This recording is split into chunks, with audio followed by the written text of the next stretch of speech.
My name is Kristen, and welcome to the Wapiti Regional Library Creative Corner.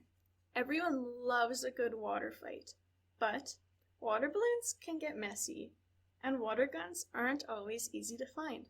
That's why today I'm going to show you how to make these sponge water bombs.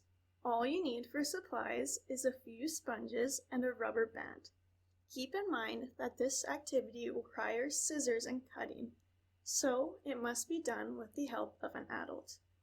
Once you have made your sponge water bomb, all you have to do is dip it and it soaks up water, and then throw it at your friends to soak them. Let's see how we make them. To make water sponge bombs, you will need some sponges, some scissors that you require an adult for, and a rubber band. Start off by cutting your sponges into 3 pieces. Get an adult to help you.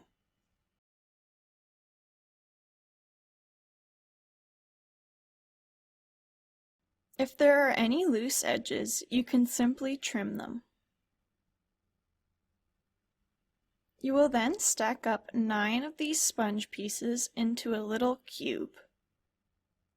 You can do whatever kind of color pattern you want, or just do one color.